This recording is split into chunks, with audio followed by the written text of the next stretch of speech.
미국 대선이 4일 앞으로 다가왔습니다. 북한 문제 등 한반도에 미치는 영향력이 크기 때문인지 한국 언론의 관심도 적지 않습니다. 그런데 한국의 이른바 보수 성향 언론인들의 말과 글을 보면 트럼프에 대한 거센 비난의 분위기를 느낄 수 있습니다. 어제자 동아일보 김순덕 칼럼의 제목은 미 바이든 당선 걱정하는 김어준과 집권 세력이라고 되어 있습니다. 제목부터 문재인 정권이 트럼프 당선을 지지하고 같은 맥락에서 문재인 정권을 비판 또는 반대하는 한국민이라면 트럼프 당선을 반대해야 한다는 뉘앙스를 풍기고 있죠. 그 내용은 이렇습니다. 미국이 자유주의와 인권 동맹의 가치를 중시하는 바이든과 함께 역사적 전환을 할 것인지, 미국 우선주의를 고집하는 권위적 포퓰리스트 트럼프와 고립될 것인지 가늠하는 선거라고 말이죠. 요컨대 바이든은 좋은 사람, 트럼프는 나쁜 사람이란 것인데요. 동성애, 낙태, 이슬람 옹호에 앞장서온 바이든을 자유주의, 인권을 중시한다고 평가하는 것이죠. 또 세속적인 주류 언론에 맞서서 동성애, 낙태, 이슬람 반대를 고집스러울 정도로 밀어붙여온 전혀 인기를 끌 수 없는 정책을 펴온 트럼프를 포퓰리스트라고 하는 것은 거의 코미디에 가까운 이야기입니다. 또 이 칼럼은 법과 제도를 무시하고 잘못을 인정하지 않고 평화의 올리브가지나 흔든다는 점에서 트럼프가 바로 다이너마이트라며 문재인 정권과 트럼프 정부를 동일선상에서 비유하면서 문재인 정권이 트럼프 당선을 바라고 있다는 식으로 글을 썼습니다. 미국 현실과 상황에 대한 무지를 기초로 쓰여진 이런 칼럼을 하나하나 비판하고 싶은 생각은 전혀 없습니다.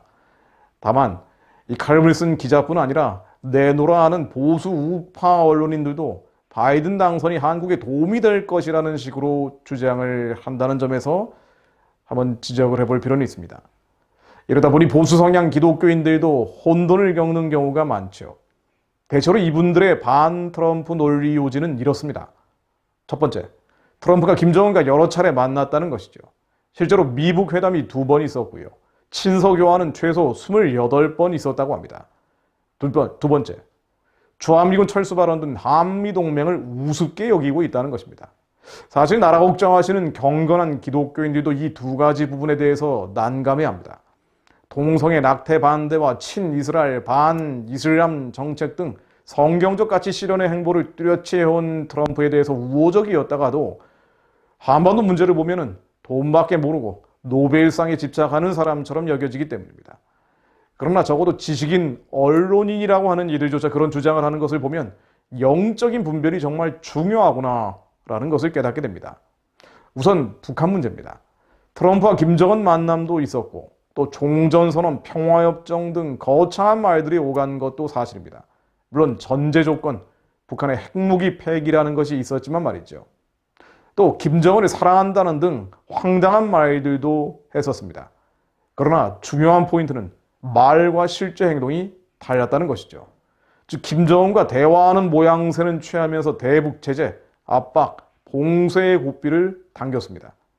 사실 역대 어떤 정부보다 강하게 평화적인 북한 정권 붕괴를 부추긴 것이라고 볼 수도 있죠. 사실 이 부분이 저도 굉장히 아리까리했던 것인데요. 트럼프, 김정은 왜 만나느냐고 저도 많은 비판을 했었습니다. 그런데 행동은 전혀 다르게 나왔다는 것이죠. 이것은 오바마 정부 시절에 전략적 인내라는 명분으로 핵무기 미사일 개발에 시간을 벌어준 것과 다릅니다. 지금껏 북한의 6차례 핵실험 중 4차례가 오바마 정권 때 있었죠. 트럼프 정부 때 한 차례 북한의 핵실험이 있었습니다만 유엔 차원의 대북 제재 10건이 여전히 살아있죠. 이외에도 적성국 교육법, 수출입은행법, 수출통제법, 무역협정 연장법의 포괄적인 제재, 즉 북한을 포함한 여러 깡패 국가들에 대한 포괄적 제재와 함께 북한을 콕 집어 제재하는 북한인권법, 이란 북한 시리아 비확산법, 대북제재 정책 강화법, 대적성국 제재법 등 특정한 제재도 이루어지고 있습니다. 트럼프는 지난 6월에도 북한에 대한 경제 제재를 2년 더 연장하는 행정명령에 사인하면서 북한은 비상하고 특별한 위협이라고 강조했죠. 지난 4년간 대북 제재가 누적이 되었습니다. 그러다 보니 북한 체제의 내구성은 더욱 약화됐고 그 뒤에 중국의 도움 없이는 살 수 없는 상황이 되어버렸습니다. 그런데 그 중국을 미국이 다시 옥죄다 보니 김정은 입장에서는 죽을 맛입니다. 김정은도 뭔가 해줄 것 같다 트럼프에게 28차례나 친서를 보내면서 각하 하고 있습니다만 실제로 해주는 건 없고 뺨만 때리고 있는 것이죠. 이런 면에서는 시간이 지난 뒤에 트럼프의 이런 허허실실, 말과 행동이 전혀 다른 대북 접근법은 정말 놀라운 정책이었다라고 평가받을지도 모르겠습니다. 트럼프 재선 이후에는 어떻게 될까요? 사람 속을 알 수가 있겠습니까만 다만 지금까지 행동으로 예측하자면 일종의 말과 행동이 다른 허허실실 전략은 계속될 것 같습니다. 코로나 이후에 삼중고를 겪고 있는 북한은 더욱 코너에 몰릴 것이고요. 평화적인 내폭, 안에서 펑 터져버릴 가능성도 커지겠죠. 결국 북한은 김정은의 병사, 암살, 내전 또는 쿠데타 등으로 안에서 무너지는 경로를 거칠 가능성이 높아질 것입니다.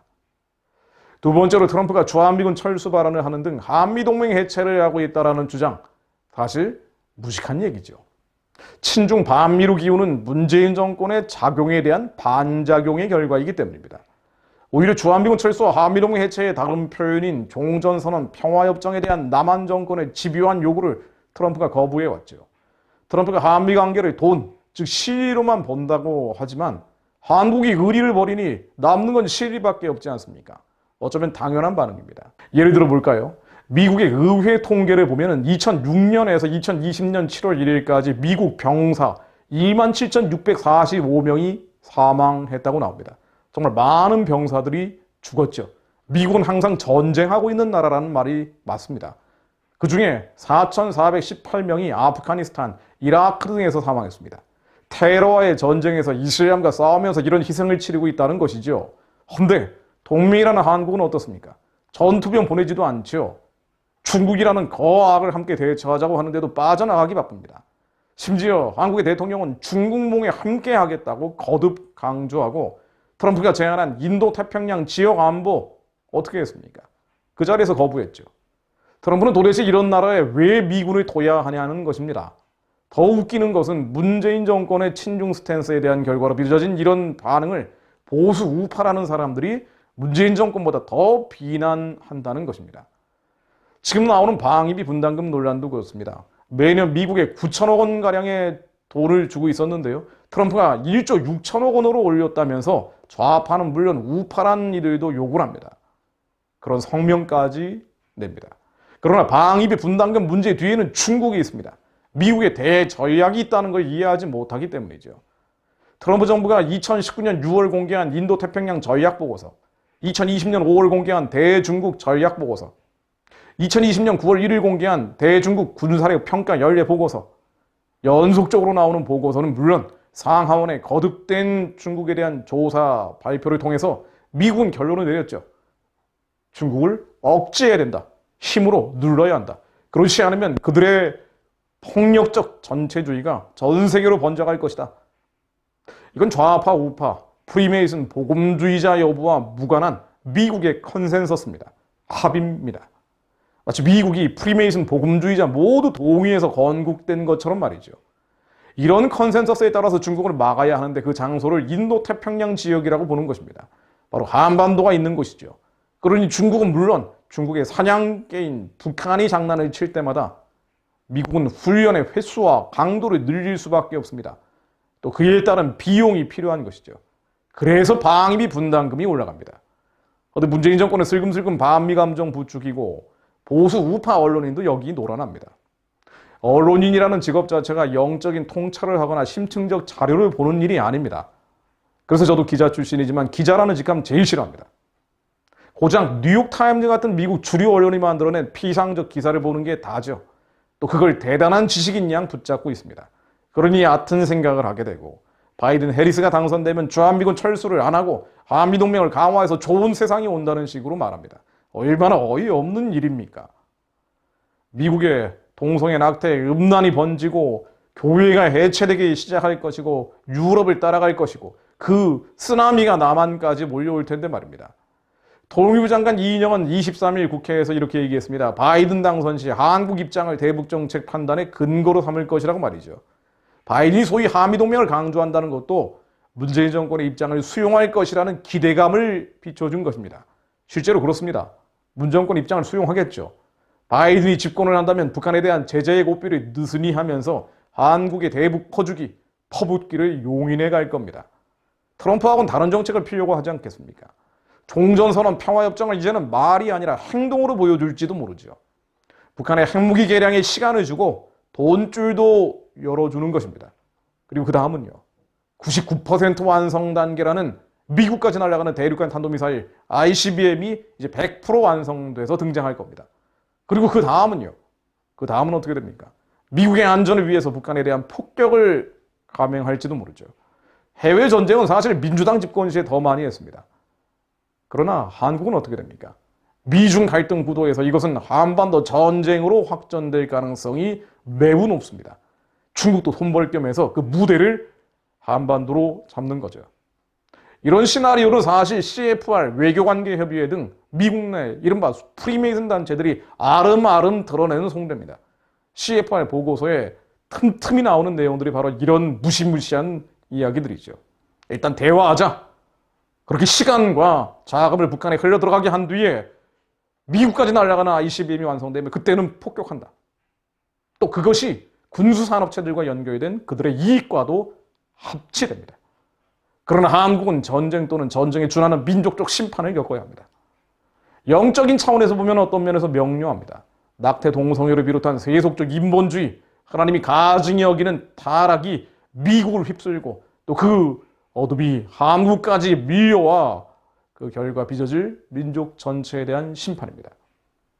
바이든 해리스 당선이 된다면 죄악과 음란이 미국을 뒤덮고 다시 한국에 몰려와 온갖 악법들이 통과되고 교회들은 해체되고 있겠죠. 결론입니다. 영적으로 보셔야 합니다. 지식과 정보가 모자라도 영적인 직관이 더 옳은 결론을 내릴 때가 많습니다. 미국 내 기독교 가치의 복원, 회복이 있어야 미국 교회가 유럽 교회처럼 망가지지 않고 살아납니다. 그래야 그 거룩한 흐름이 그래야 한국에 밀려올 수 있습니다.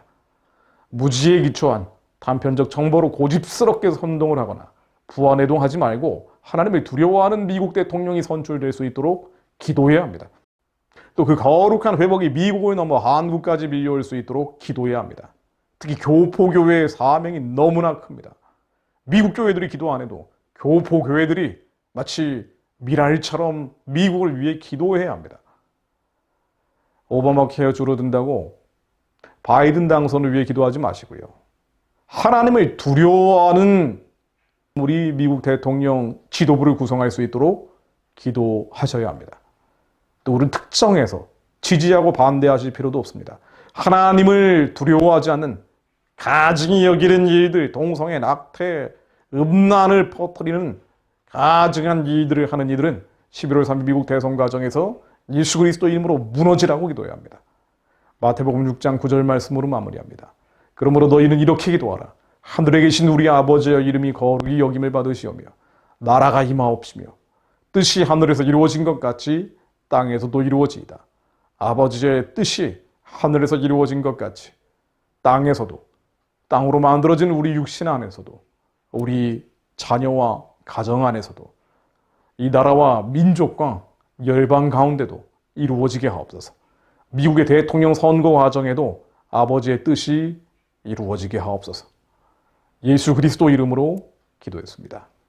아멘.